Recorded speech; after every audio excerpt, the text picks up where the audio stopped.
Okay, good night, everybody. Can you hear me?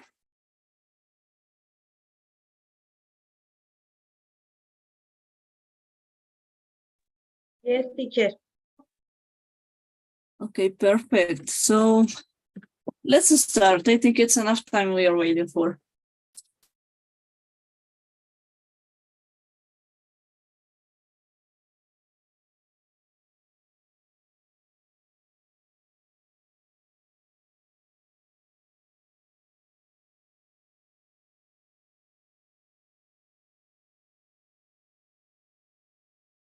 Okay, let's go ahead. Tonight, we are going ahead with some specific points. We are going to talk about research. Research studies, a general view, of course, considering the details we must take in account about this topic.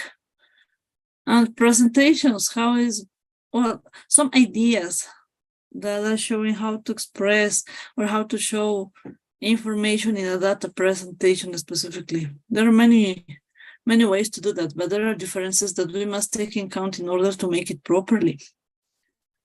So let's go.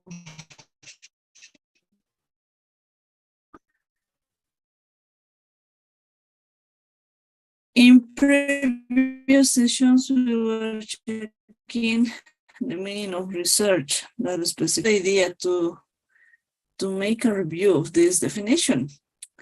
Research is the systematic investigation and study of materials and sources in order to establish facts and reach conclusions.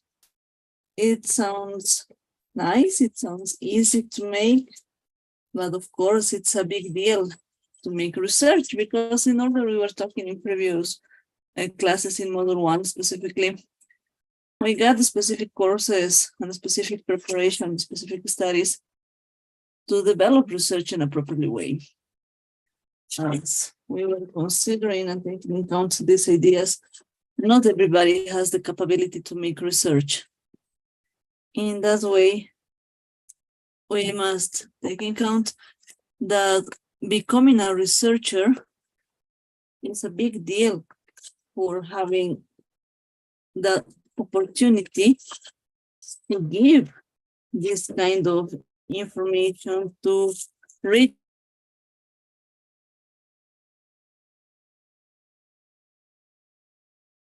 to establish facts and reach new conclusions is a process that takes lots of time.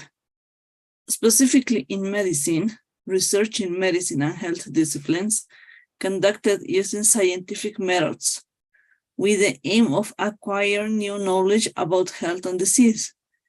I mean, we are supported by the scientific method. We all know about it since we were in school, I think, and we had experienced that during the medical career or healthcare provider's career, we had the chance to prove that the scientific method is a way we could apply treatments, right?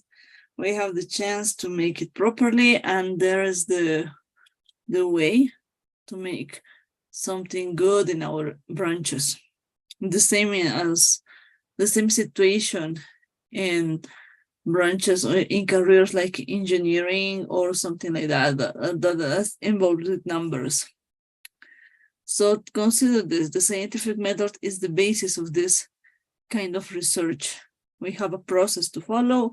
We have the chance to make it again and again and again, following the same process and the same characteristics we are finding. Research studies, well, it's a definition that we must take in account. A scientific study of nature that sometimes includes processes involved in health and disease.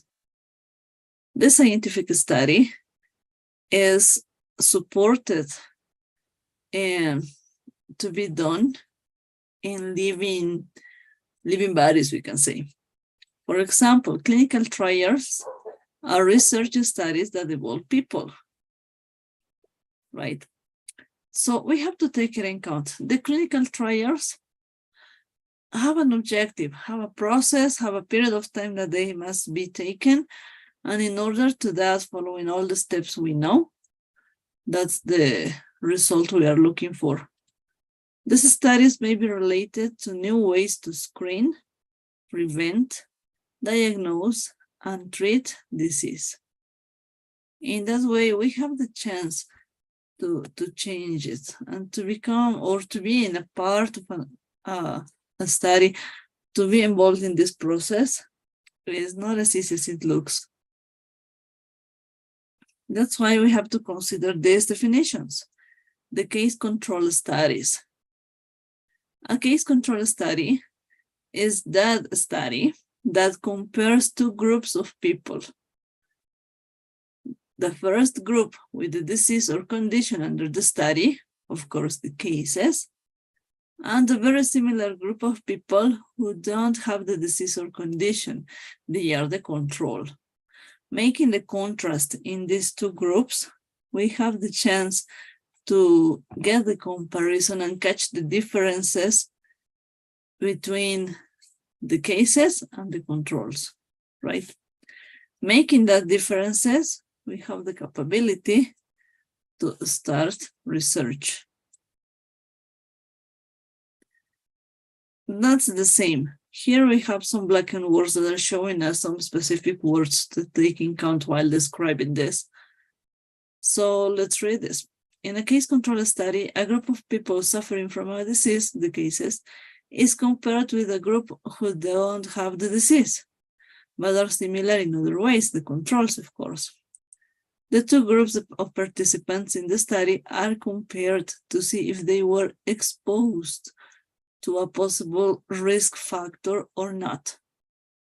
A risk factor is something which may contribute to the cause of disease.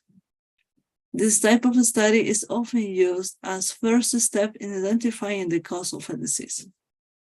I mean, the risk factor of many diseases is common in our society, but it doesn't mean that everybody's going to develop the disease, right?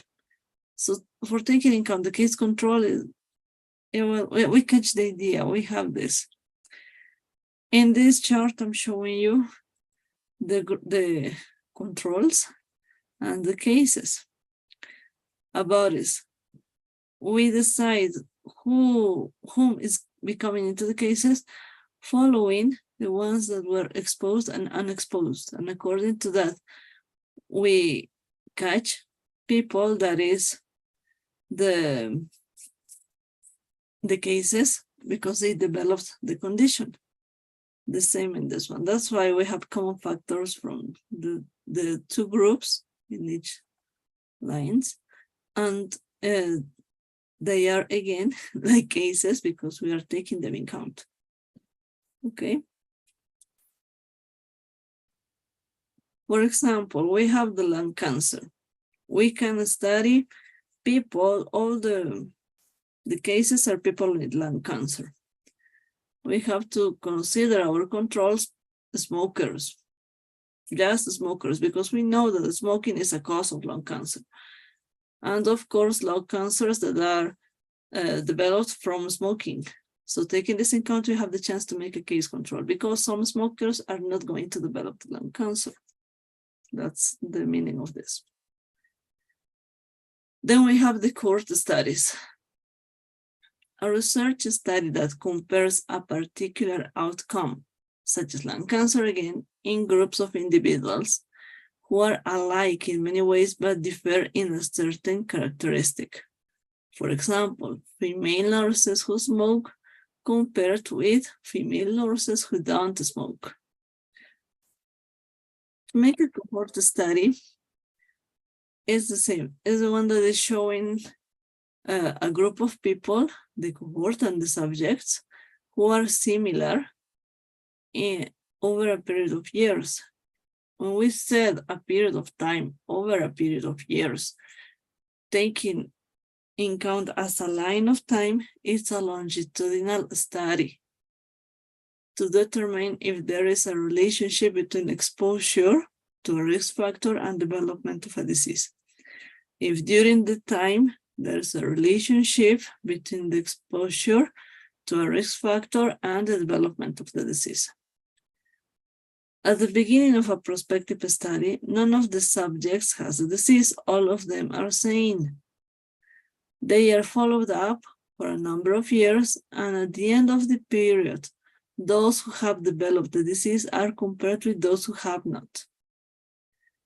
In a retrospective study, the researchers look back. We go to the past by studying hospital records, for example, at what has happened in the past, comparing subjects who has developed the disease with those who have not. I mean, we can study a group of patients with lung cancer and the rest of people without lung cancer from clinical records. That's all from the clinical histories. Doesn't matter the periods, we choose how many years we are going to take in count in the retrospective study, but everything has to be in past. Okay. In a cohort study and in a case control study, the subjects are only observed and there is no intervention such as drug treatment or surgery. We don't have the chance to make anything. If we develop any activity, treatment, or we decide to try a new medication because of the situation we are studying, we are spoiling this research. And we have to start again with this. It's not possible to make it, okay? A cohort study is a more reliable method of identifying the cause of disease than a case control study. But for proof of cause, a trial is needed. We always need a trial. Well, we always need to make it again and show that it happens. It's the same, this slide. We have the exposure about the smoking during the cohort study, and then we have the consequence, the lung cancer, the outcome, right? About trials as a definition. A type of research study that tests how well new medical approaches work in people. I mean, how we test, how we develop our knowledge is a trial. These studies test new methods of screening, prevention, diagnosis, or treatment. I mean, we have the chance to study to prove how these new methods, new drugs, new diagnostic processes, new protocols are reliable or not in order to treat our patients. So these trials are very important. At this point, we know that we have in trials some antibiotics, for example, going again to escape microbes. So taking it in account, we have to consider that trials are always during the medical or the health services careers in general. Going to the chart with vocabulary, okay? In a trial, a group of people who are suffering from a disease are given a particular treatment. We all know about it. But during the trial, we have some exceptions, we can say. To determine the effectiveness of the treatment, a controlled trial is performed.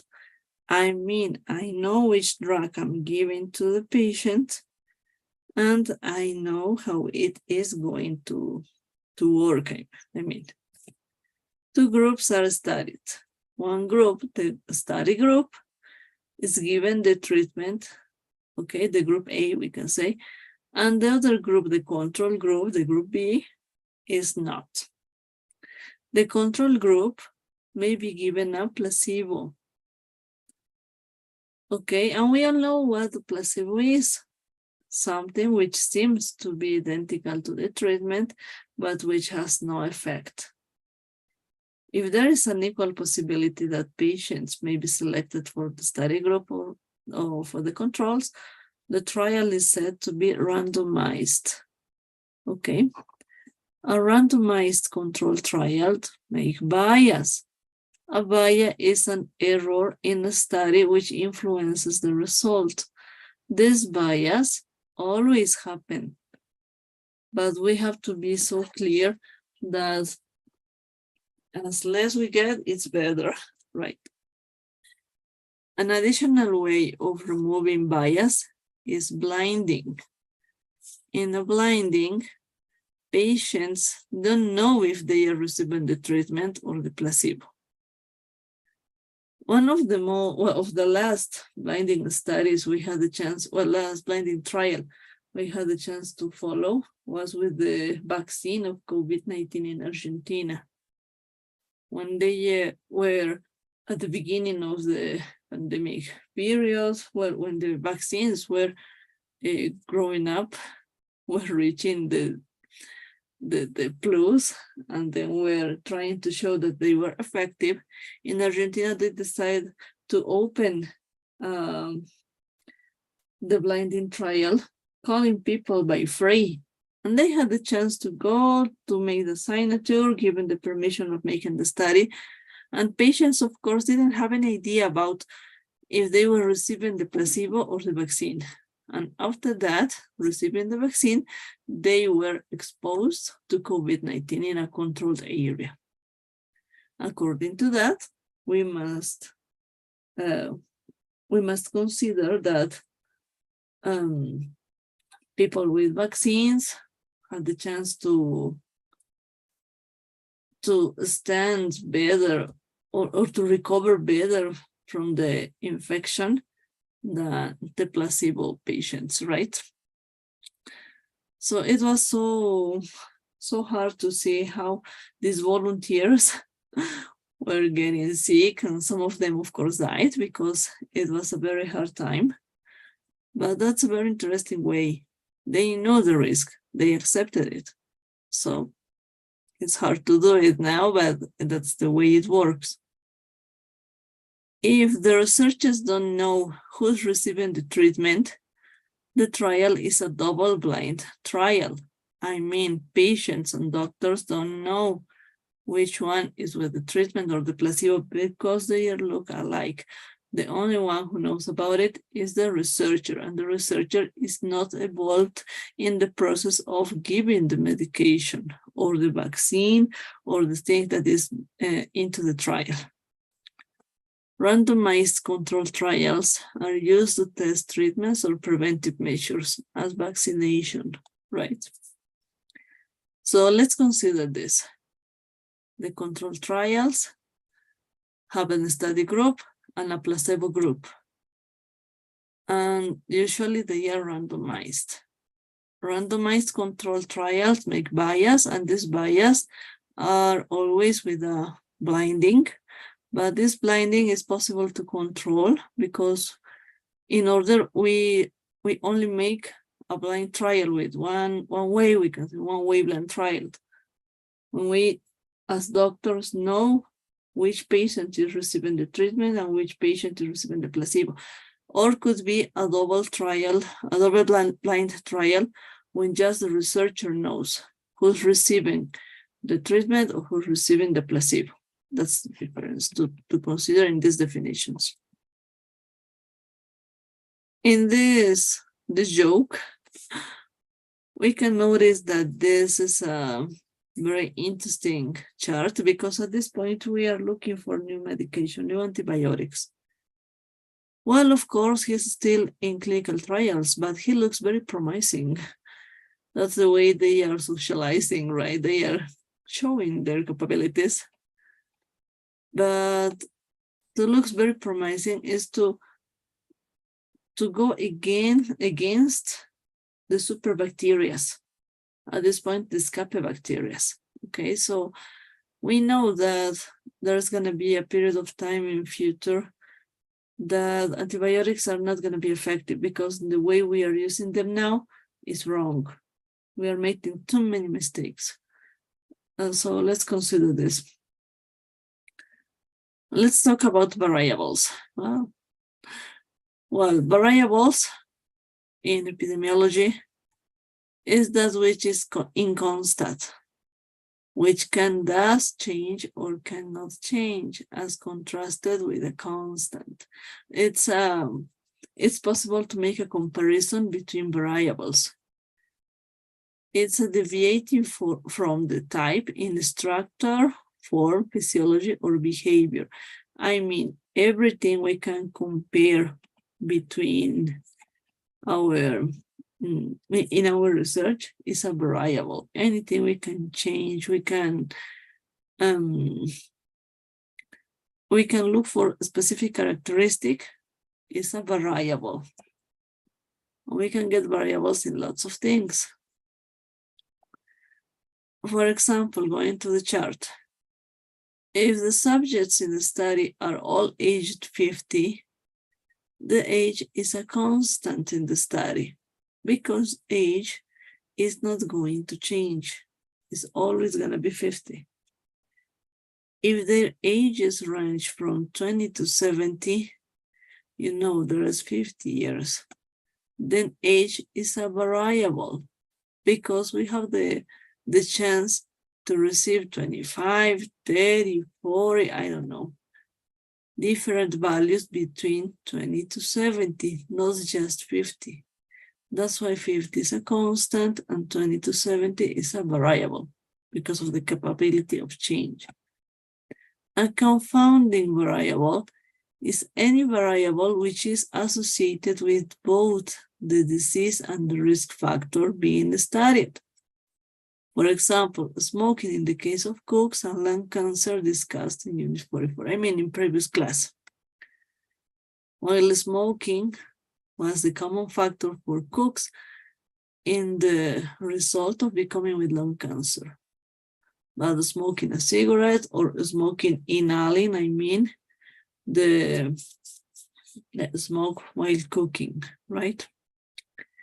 If such variables exist, there is no way for the researcher to know whether the difference in the risk factor or the confounding variable is the one that is truly causing the disease.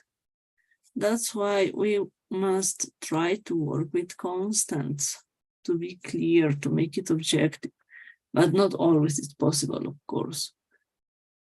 We talk about variables, we must consider these three kinds of variables, these types, independent, dependent, and controlled. The independent variable is that thing that you decide to change. Limit to only one in experiment, okay? For example, you are growing a plant and you have the chance to give the plant soda, juice, or water. It's your decision, it's independent. It's not ruled into the study or into the research how to make it. In a dependent variable, the change that happens because of the independent variable. The same, you are growing this plant, this tree, and you decide to look for which changes are going to happen or are going to appear if you use just orange juice. What is going to change with this plant? How healthy it's going to be? It's a dependent variable. Why a dependent variable? Because the liquid has the capability of change. You have the chance to decide which one to give to the plant. And the controlled variable. Everything you want to remain constant and unchanging. Controlled because you decide not to change the variable. To continue no matter the result with the same liquid in the case of the plant. You are giving water, and just with water, you are going to finish the experiment. And then you're going to notice how healthy is the plant and the changes that they remain comparing with the juice plant and the soda plant, or maybe one day soda, one day juice, one day water, doesn't matter. It's independent. It's not controlled. It's not going to change, and you decide not to change it. Okay, let's go to data presentation. This general view is going to show us all of these charts in order to read information that is prepared in order to show report results. Data presentation is defined as the process of using various graphical formats to visually represent the relationship between two or more data sets so that an informed decision can be made based on them. I mean, all of these charts, all of these structures are showing us a relationship. This relationship is giving us specific information that can help us to take a better decision following results of a research. Referring to a table or figure, when we talk about it, this is just an example. We must consider this. We have this table or figure and the number because it's chronological number during an article, for example. And then we have the title of the table or figure, in this case, the table. This title is giving us a general idea about the information that is included in the chart. With all of this chart, we have the chance to use abbreviations and specific information that is supporting which year the research was done or the cohort study was done in order to compare data from different periods of times. They are, in this case, showing us the study, which group of researchers made it, diabetes mellitus type, which variable of diabetes mellitus they study type included, how they made it, cohort or cross-sectional study, perfect. The outcome, the result of this with abbreviations, and the risk associated with diabetes mellitus, right? Following these numbers, well, all of them are supported. All of these numbers are supported in formulas that at this point we are not going to consider. But this information is giving us a resume of a specific part of the article. Here we have the meanings of the abbreviations. And we have, well, here we need the fonts, I mean the bibliography, which article or which articles are shown in this table. So this is just an example, but all of the information you prepare must have all of this structure in order to understand what you are talking about, what you are looking for in this. Okay, and as you can see, in English, in medical English specifically, we use lots of abbreviations in order to make it easier because we have the meanings. In this case, at the end of the table, maybe at the end of the figure, or at the beginning of the article in parentheses. And following that, it's easier to read because we get in context. And following the context, we can reach this. When we talk about an article, we can write figure 1, table 1 shows X, shows this specific information. Or we can say it in the opposite way. X is shown in figure or table 1. We are just going to the point with the most specific part in this way of expression. In a presentation, you can use the same expressions like this, or you can say, as you can see in table 1, as you can see is the best way to do it, very polite, very nice. You have the chance to introduce specific information like this chart, making it interesting. And that's the best way to do it. When we compare variables, we have the chance to use specific words. Okay. X was twice as effective as Y, for example. Or we can say, when we talk about quantity, X was 3 times as common as Y. So you can see how it looks. You have the chance to start using these expressions and these specific words in order to make it interesting, not to read a plain number and with that number lose the attention of the audience.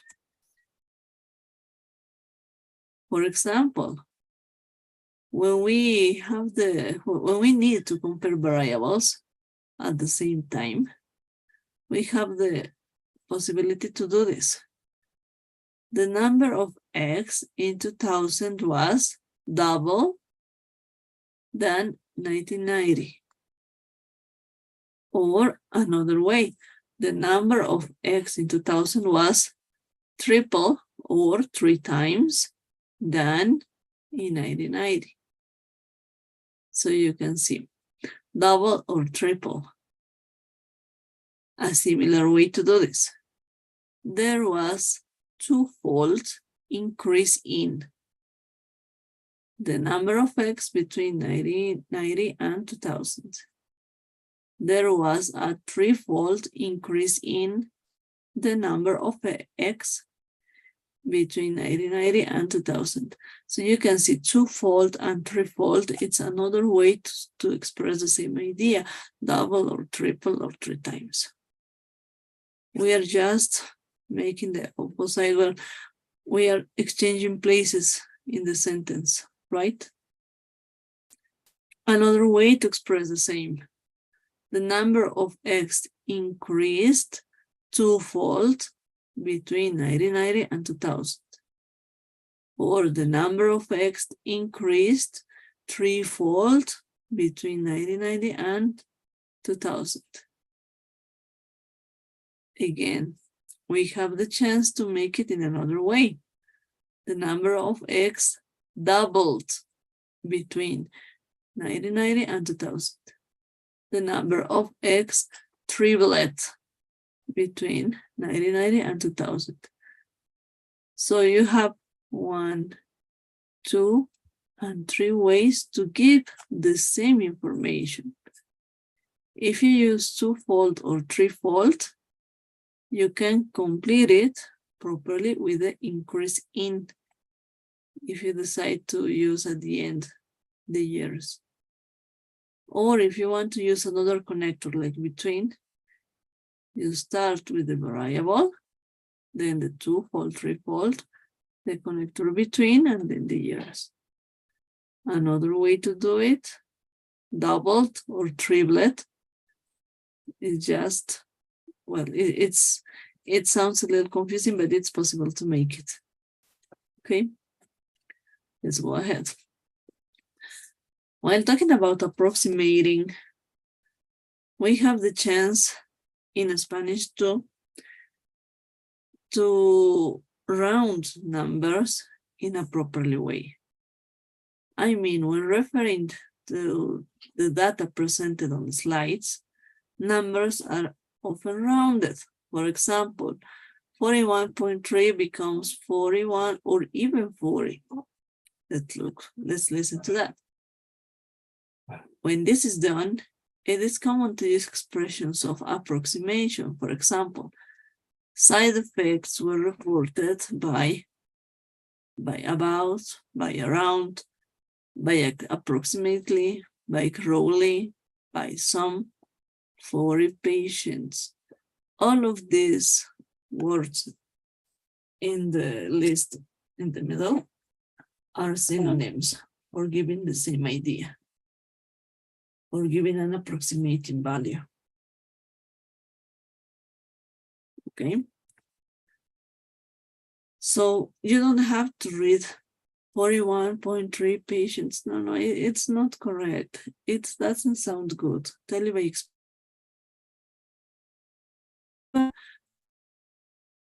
great if you use these expressions specifically. For example, look at this. Numbers are frequently presented as fractions or percentages. We know about it in our medical careers. Always we have the chance to listen that and read these numbers, and it's so boring, right? And we decide to round it in order to make it interesting. For example, roughly 2/3 of patients reported side effects. When we say 2/3 of patients, it sounds nice because we can realize that it's a huge group, but we don't have the number specifically at this point. Or maybe we can say 55 or some, 2/3 of patients reported side effects. So you can see, here you have the number, but you have an idea with this 2/3. So the number is not specific, but we catch the meaning what we are talking about. That's why it's important to use these expressions, okay? When you want to emphasize a number, for example, 9.8%, you can say almost 10% because it's almost, or nearly 10%. Or you can say more than 9% or over 9% because the 0.8 is more than 9. Or you can also say just under 10%. Just under 10%, and then you complete the information. Just under 10% of patients reported side effects. It sounds better, much more interesting, catch attention, and that's the way you can give these expressions in order to make it nice, right? Or when you want to make the number seem small, less than 10%, you can see less than 10% of patients reported side effects. So you can see these different ways of giving expressions are so interesting because you have the chance to make it properly. Talking about line graphs, we all know this. Well, a line graph is also known as a line chart or a line plot. It's commonly drawn to show information that changes over time. We know there is a time and there is the information we are studying. You can plot it by using several points linked by straight lines. It compares two axes called x-axis and the y-axis, right? We all know about it. But when these line charts are changing, these line graphs are changing in direction, we have all of these possibilities. There are the most common, the common ones, right? The easiest, but we have a chart with some of them. Notice the verbs used to describe changes over a period of time. We have rise, increase, or go up. All of them are synonyms when the arrow goes in this direction. We can say when it goes in this direction, fall, drop, decrease, or go down. All of them are taken as synonyms. We can say like this, reach a peak. It reach a peak and then fall down. Or remain the same without changes. Notice the difference. Rise sharply, rise steeply, rise rapidly. Because you can see it, it's almost vertical, right? Comparing this with this, the difference in the direction is clear. Again, comparing this with this one, rise steadily or rise gradually. So take it in account while describing the line graphs. Well, pie charts, we all have the experience to watch of them. It's a type of graph in which a circle is divided into sectors that each represent a proportion of the whole. We have the pie, and according to the color, we have the percentage, and we have the real value in the percentage about how it's divided for the study, okay? They are an effective way to show a relationship of parts in a whole. The complete circle shows the whole, the 100%, while the parts are represented by segments or slices. Following the color, following the percentage, the size, we know the difference about them. Okay.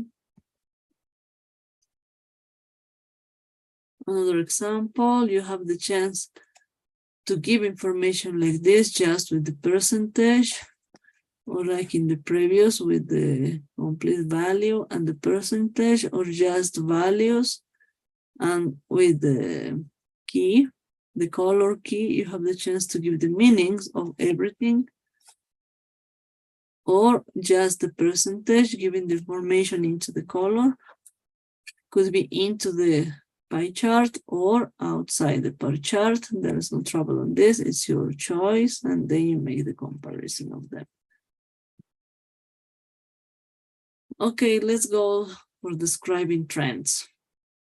Again, a trend is the general direction in which something is developing or changing over time. Okay, this trend is giving us the support of our research, of our study. A projection is a prediction of future change. These projections are usually illustrated using the line graphs in which the horizontal axis represents time. This line is time, and this is the trend. We can use lines to make a point of control, we can say, and then make the comparison, and then describe it properly.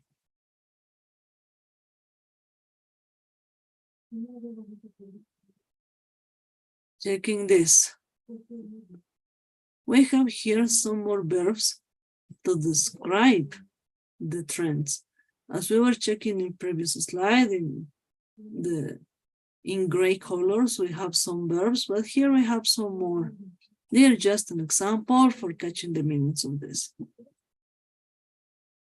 When they go up, when they go down, and how the arrow changes in position, okay? You can say rise, jump, grow, climb, go up, increase, or soar.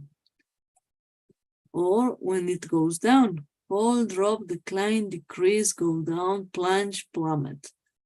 It's extra information for you, for practicing, because while reading an article with this, it's possible to catch these words, these verbs, and well, for not missing the information, it's better to get this idea done. Some adverbs to describe how. We can say sharply, quickly, rapidly, steply. Well, you know this. Check this, study this, and according to that, it's possible. It's easier to read scientific articles. More grammar keys, key points for reading.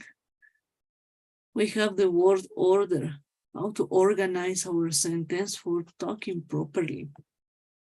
For example, we have the subject, the verb, and the adverb. We can say sales fell slightly. Prices decreased sharply, yeah. You can say, or decreased dramatically. You know, we can make the combination of this, organizing the idea.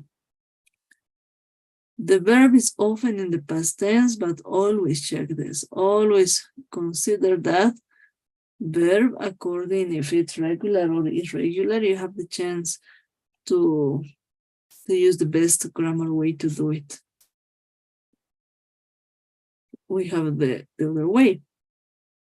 There plus be plus a, and then adjective or noun, okay?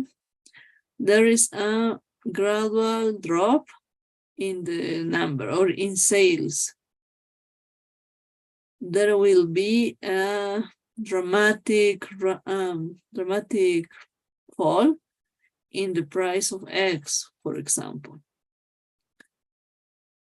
There was a gradual rise in the rate, and then we continue.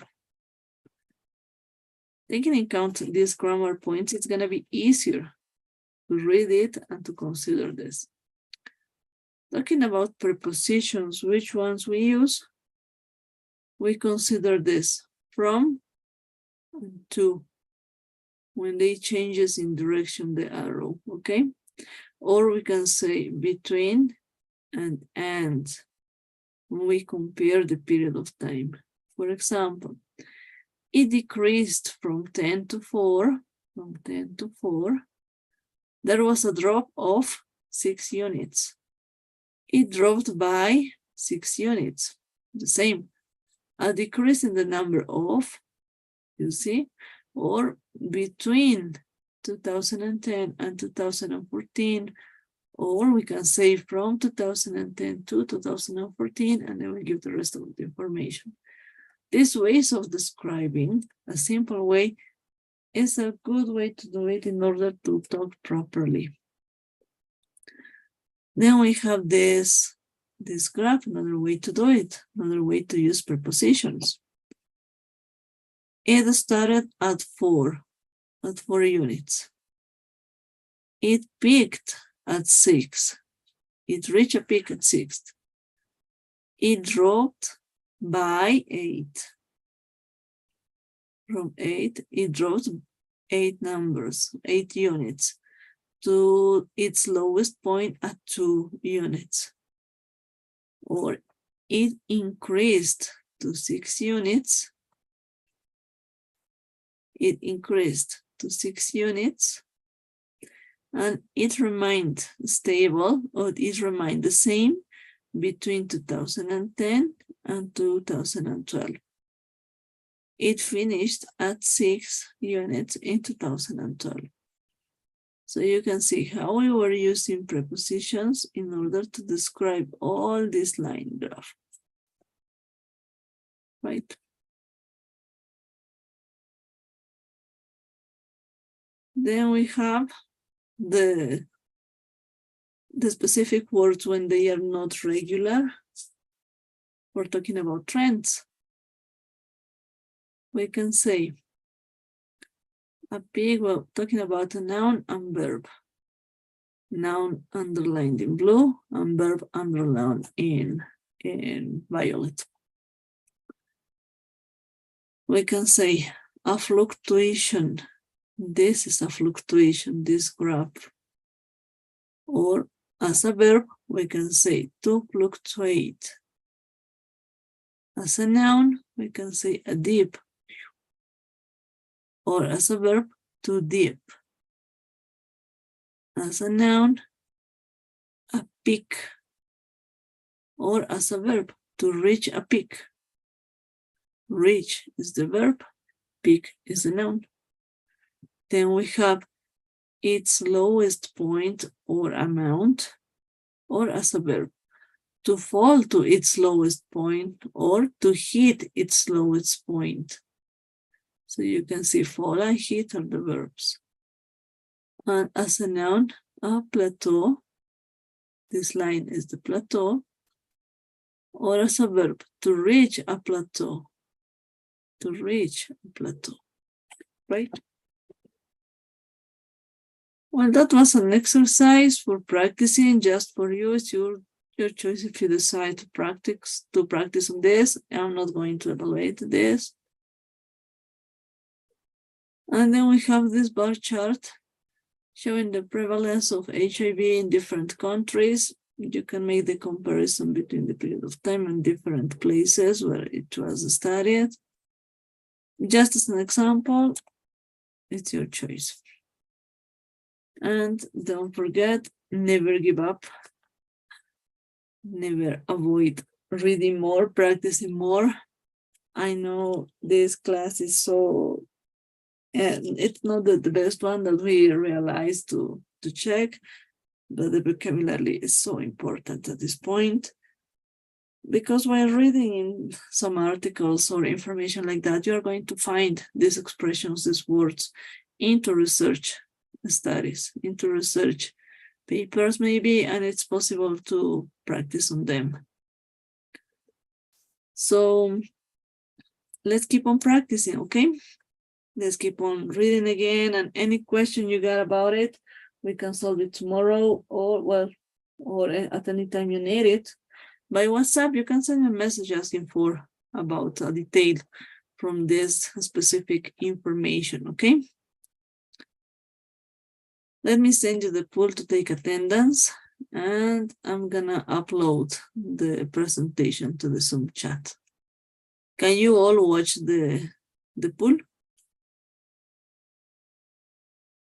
Please let me know by a message in the chat that you were filling the pool attendance, okay? Or if you have a trouble about it, please let me know in order to relaunch it at the end while finishing.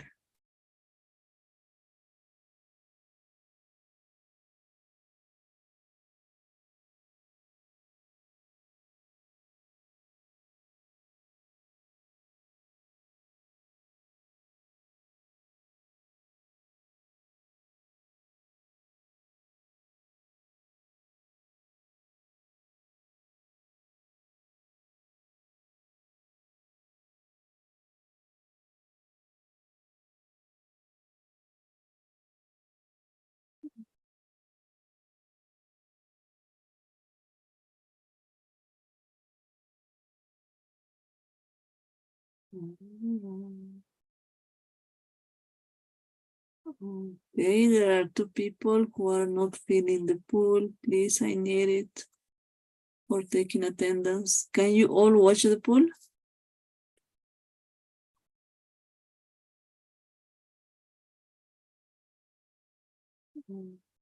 Okay. I'm uploading the slides. Okay. In order you download the PDF file, please let me know that you get it, okay?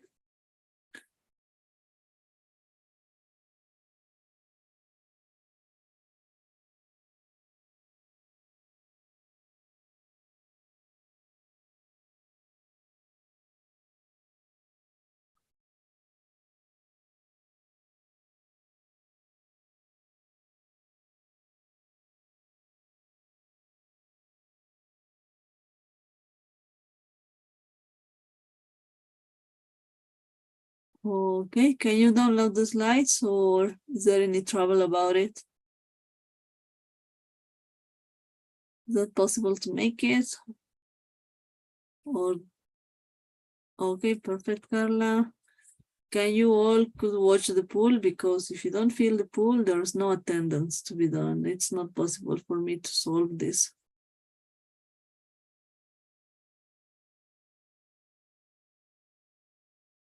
Okay.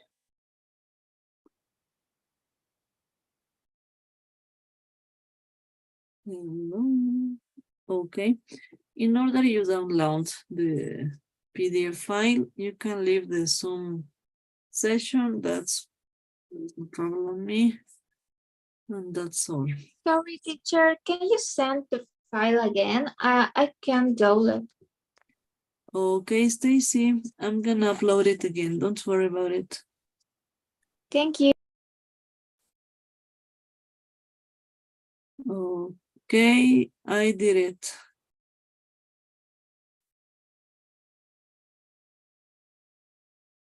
Can you download it, Stacy?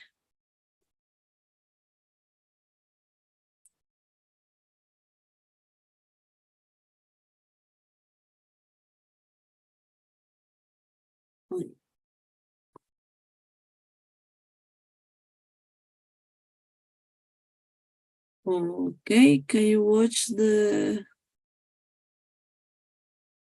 Okay, I'm gonna close this.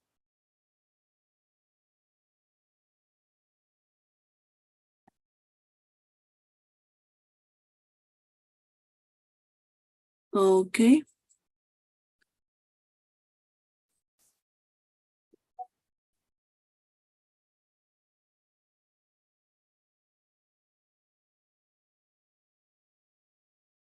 Okay, perfect. Thank you. Stacy, could you download it?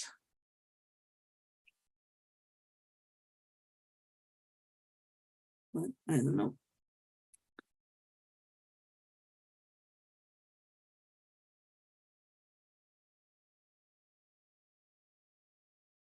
Okay. Natalie, Andrea, are you there? Yes, teacher, I'm sorry. Bye, teacher. Okay, Good night. Bye. goodbye. Could you download it, right? The file? Well, I think you did.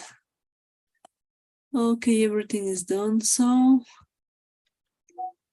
let's close this. Perfect. So let's close. Everything is done at this point. And that's all. We made it. We did it. We did it. So see you tomorrow in the theoretical, in the